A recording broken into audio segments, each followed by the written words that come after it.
শুধু বলতেছেন আমার উম্মত আর অজর ধারায় কান্না করেন। আল্লাহ তাআলা জিবরাইল আলাইহিস সালাতু ওয়াস সালামকে বলতেছে, জিবরাইল যাও, মুহাম্মদ কেন কান্না করে তাকে গিয়ে তার কান্নার কারণ জিজ্ঞাসা করো। জিবরাইল আলাইহিস সালাতু ওয়াস সালাম চলে আসলেন, এসে বলে, ইয়া রাসূলুল্লাহ, আপনার কান্নার কারণ কি? যদিও আপনার কান্নার কারণ আল্লাহ তাআলা জানে, এরপরেও তিনি জানতে চান। কিছু সময় আছে বোঝার পরেও না বোঝার বিষয়টা আছে, এটা মোহাব্বতের একটা বিষয়। যেমন মনে করেন মাদ্রাসার মধ্যে ছোট ছোট বাচ্চারা আছে না নাই? এই ছোট ছোট বাচ্চারা যারা নুরানিতে পড়ে, মক্তবে পড়ে, বাসা একটু দূরে, এইবার বৃহস্পতিবার বিকাল বেলায় ওস্তাদের সামনে এসে বসে কান্না করে, আর কিছু বলে না, চোখ দিয়া পানি পড়ে আর ডুকরে ডুকরে কান্না করে। বলেন তো, ছোট কোনো ছাত্র যদি বৃহস্পতিবার বিকেল বেলায় এসে হুজুরের সামনে বৈশা কান্না করে, বলেন তো এই কান্নার কারণ কি হতে পারে? হুজুরে বোঝে কি বোঝে না?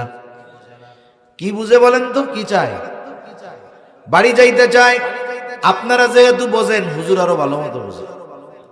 বোঝার পরেও হুজুর বলে কান্না করো কেন? এ কিছু কয় না, ওর কান্নার গতি আরো বাড়ায় দেয়। হুজুর বলে যতই কান্না করো কাজ হবে না, কেন কান্না করো বলো। এইবার কান্না জড়িত কণ্ঠে বলে, হুজুর আমার মায়ের লাইগা পরাণ পড়তেছে, আমার পাশের বাড়ির ওই বড় ভাই বাড়ি যাইতেছে, আমারও একটু যাইতে মন চায়।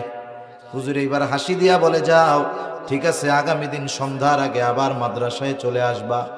এই যে দেখেন, ওস্তাদ বোঝার পরেও কারণটা ছাত্রের জবান দিয়ে শুনতে চায়, এটা ওস্তাদ ছাত্রের একটা মহব্বতের বহির্প্রকাশ।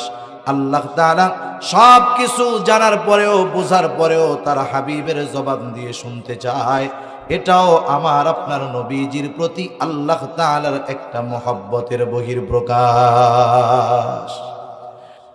জিবরাইল আলাইহিস সালাতু ওয়াস সালাম গিয়ে আল্লাহ তাআলার কাছে সব বললেন। আল্লাহ তাআলা বলে, জিবরাইল যাও, আমার হাবিবকে জানায় দাও, আমি অচিরেই তাকে তার উম্মতের ব্যাপারে সন্তুষ্ট করব, তাকে অসন্তুষ্ট করব না। রাসূল আকরাম সাল্লাল্লাহু আলাইহি ওয়াসাল্লাম গুনাহগার উম্মতের ব্যাপারেও চিন্তিত থাকতেন। নবীজি যখন প্রথম দিকে দ্বীনের দাওয়াত দেন, নবীজির কথা মেনে নেয় না।